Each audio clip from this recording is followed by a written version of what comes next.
नमस्कार दोस्तों, आपका एक बार फिर से मेरे चैनल गुरुजी के टोटके पर स्वागत है। तो आज हम चर्चा करने वाले हैं अपने पितृ देवताओं को लेकर, जो हमारे घर में ही उपस्थित रहते हैं। ये जो पितृ देवता होते हैं, ये हमारे हर बिगड़े कार्य को बनाने में सक्षम होते हैं और हमें हर प्रकार के दुख से बचाते हैं। तो हमें भी इनको जो है प्रणाम करना चाहिए समय समय पर। इनके लिए हमें भोजन की थाली निकाल कर जो है इनको देनी चाहिए। तो ये बड़े खुश होते हैं और अपने परिवार के लोगों की बड़ी रक्षा करते हैं आने वाले संकटों से।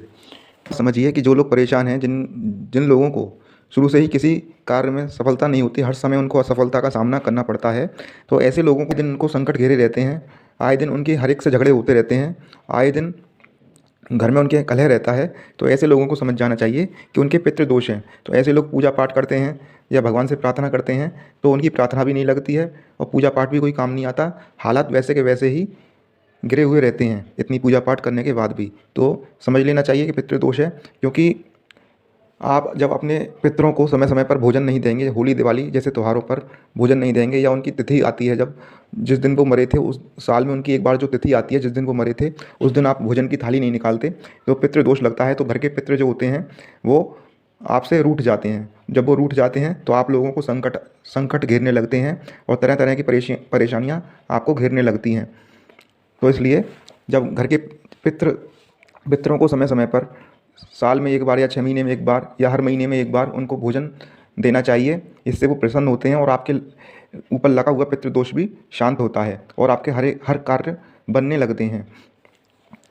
और जैसे बड़े बड़े त्यौहार हैं, होली दिवाली रक्षाबंधन, इन त्योहारों पर भी उनको भोजन की थाली निकाल कर हाथ जोड़कर किसी ब्राह्मण को भोजन करा देना चाहिए।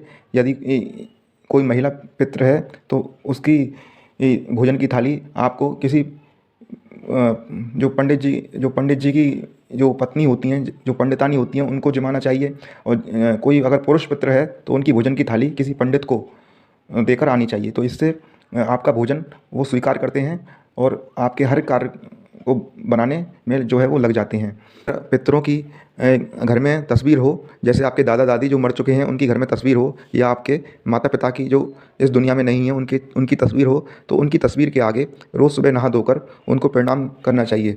उनके प्रणाम करने मात्र से ये पितृ देवता जो हैं, आपके माता पिता दादा दादी जो इस दुनिया में नहीं है, उनकी तस्वीर के आगे अगर आप रोज़ प्रणाम करेंगे हाथ जोड़कर, तो इतने में ही वो खुश हो जाते हैं और अपने बच्चे की फ़िक्र करने लगते हैं, अपने बच्चों की जो है परवाह करने लगते हैं और उनके हर कार्य को बनाने लगते हैं। उनके सभी शत्रुओं को, उनके जो शत्रु होते हैं, अपने बच्चों के शत्रुओं का वो समूल नाश कर देते हैं और अपने बच्चों के घर में सुख शांति वो प्रदान करते हैं और अपने बच्चों के लिए वो धन के रास्ते भी खोल देते हैं। तो यदि किसी के पितृ देवता मरे हुए हैं तो उसको जीवन में कभी कोई परेशानी नहीं आ सकती। और यदि कोई अपने पितरों को नहीं पूछता, अपने पूर्वजों को नहीं पूछता है, उनको पूछता तक नहीं है, तो सदैव उसके काम नहीं बनते, उसका जीवन बद से बदतर होता जाता है दिन पे दिन और वो परेशान ही रहता है। तो भगवान को तो आप पूजते ही हो, अगर पितृ देवताओं को पूजेंगे तो भगवान भी खुश होंगे, आपकी पूजा को भी स्वीकार करेंगे। अगर आप अपने पूर्वजों को नहीं पूजेंगे और भगवान को पूजेंगे तो भगवान भी आपकी पूजा को स्वीकार नहीं करेगा, क्योंकि आपके घर के पितृ रूठे हुए हैं तो भगवान कैसे आपकी पूजा को स्वीकार कर लेगा। तो अगर आप भगवान की पूजा के साथ साथ अपने पूर्वजों की पूजा भी करते हैं, उनको ज़्यादा नहीं तो हाथ जोड़कर रोज़ सुबह प्रणाम भी करते हैं, तो इससे भगवान भी बहुत खुश होते हैं और भगवान भी आपकी पूजा को स्वीकार करते हैं और आपके हर कार्य बनाने में आपकी सहायता करते हैं। तो अपने यदि अपनी उन्नति चाहते हो और यदि आप चाहते हो कि आपका घर धन धान्य से और सदा अन्न से भरा रहे, खुशियों से भरा रहे और आपके बच्चों को, आपके आने वाली पीढ़ियों को भी सफलता ही सफलता मिले, तो आपको रोज़ अपने दादा दादी या माता पिता की तस्वीर के आगे, जो इस दुनिया में नहीं है उनकी तस्वीर के आगे रोज़ सुबह प्रणाम करना चाहिए। इससे आपकी तरक्की के रास्ते खुल जाएंगे और समय समय पर बड़े बड़े त्योहारों पर, उनकी तिथियों पर उनको भोजन की थाली निकाल कर, हाथ जोड़कर उनके लिए जो है भोजन की थाली निकाल कर किसी मंदिर में दे आएँ या किसी पंडित को जमा दें। तो इससे आपके पाप नष्ट होते हैं, पूर्व जन्म के भी और इस जन्म के भी पाप नष्ट होते हैं। पूर्व जन्म का भी पितृदोष खत्म होता है और इस जन्म का तो खत्म होगा ही होगा और आपके सभी कार्य बनने लगेंगे। तो ये मैं छोटी सी जानकारी लेकर आया था पूर्वजों के ऊपर, पितृदोष के ऊपर, पितृ देवताओं के ऊपर। यदि आपको ये मेरी जानकारी अच्छी लगी हो तो मेरे वीडियो को लाइक करें और कमेंट ज़रूर करें। और यदि मेरे चैनल को आपने अभी तक सब्सक्राइब नहीं किया है तो मेरे चैनल गुरुजी के टोटके को सब्सक्राइब करें और बेल आइकन को दबाना ना भूलें, ताकि मैं जब भी ऐसी कोई अच्छी जानकारी आपके कल्याण के लिए लेकर आऊँ तो आप तक सबसे पहले नोटिफिकेशन पहुँच जाए। तो मेरे चैनल को सब्सक्राइब करें और मुझे आज्ञा दीजिए, जल्दी मैं आपके लिए कोई नई वीडियो एक फिर से लेकर आऊँगा। जय माता दी।